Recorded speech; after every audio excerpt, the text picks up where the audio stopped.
When I first read the script, I was just like, this is a beautiful script and a beautiful story about people that I want to know more about.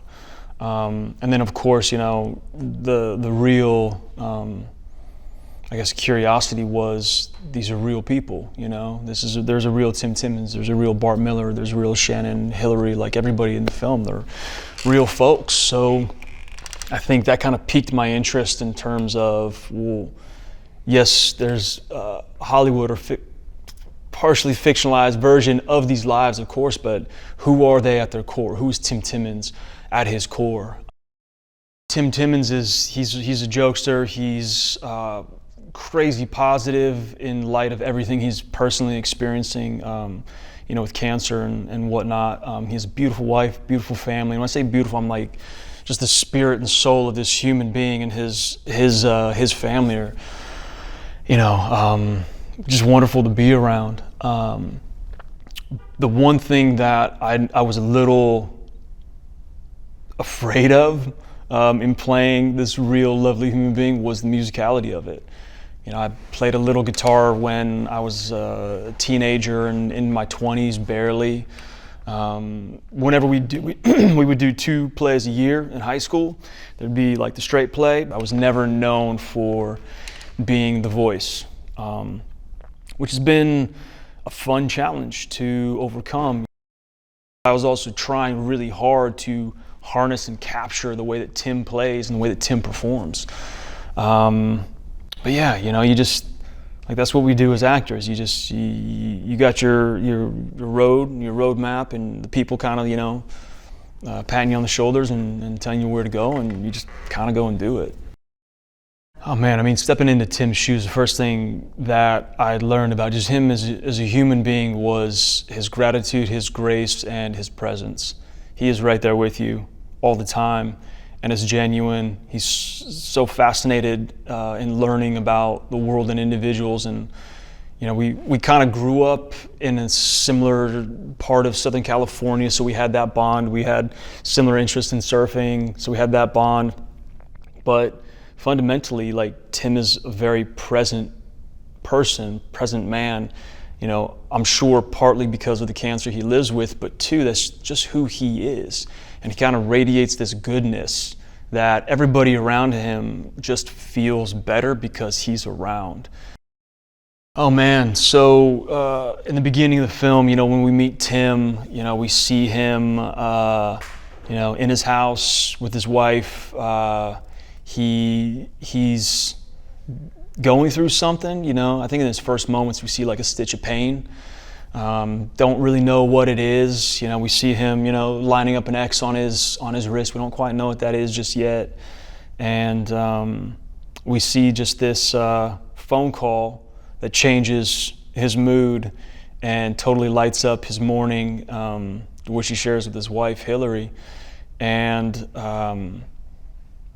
you know, from there, it's just this ride of excitement. You know, Tim's joining a tour, like one of the first tours he's been on, and it's just a huge moment, and he's grateful. He's grateful for it. He's soaking it up. He's, you know, making friends when I think there's a little bit of friction with he and Bart, because Bart is going through something very heavy himself, but they don't quite know it. They don't line up on that heaviness just yet. Tim recognizes it. And along in the journey of Tim, you know, what we do uncover is he has cancer, and it's not a good one, and it's progressively getting worse, his health, and ultimately to the point where, you know, he's going to have to step away from the tour and you know, deal with it.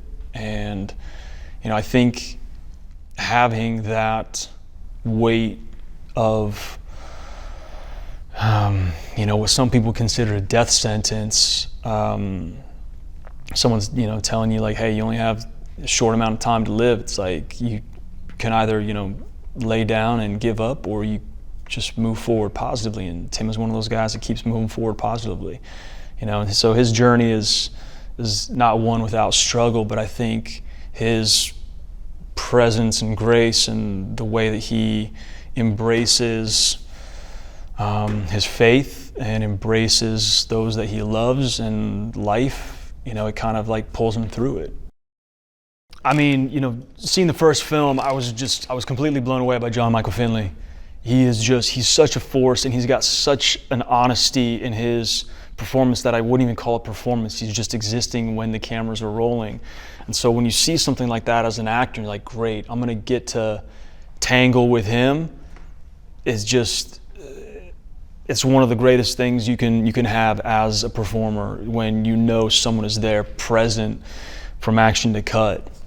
And I absolutely saw that, and you know, had been a big fan of Trace Adkins, so to share the screen with Trace was like, oh man, this is awesome, but let me just, you know, be on my best behavior, because he kind of has this seriousness about him that you just don't want to cross.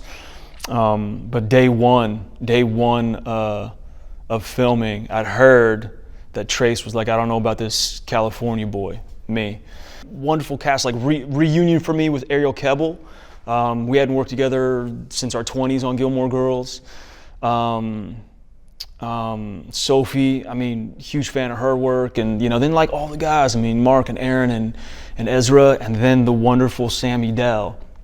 You know, like it's been such a good collection of people that I think we have all had a good time making this, that the work is just, I think it's gonna show on screen. I think it's gonna show on screen the good time that we're having on set. I mean, Sammy he's got natural talent, and beyond it, he's just a wonderful guy, wonderful young man. Comes from good parents, you can tell. And to see him, again, able to tap into that, I guess, raw human quality when the cameras are rolling, that a lot of times some actors have to work for, he just naturally has it. His instinct is spot on, his timing is great. He's also just, you can tell he's enjoying it, and through that, I think it's gonna show.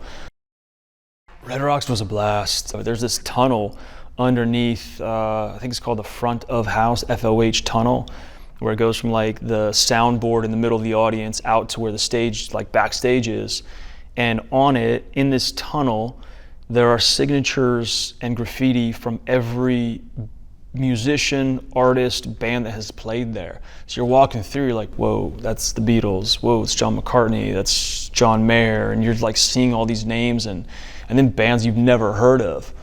So the historical side of it was pretty rad, but then you're also looking at nature, these like two massive, beautiful, smooth stone red rocks.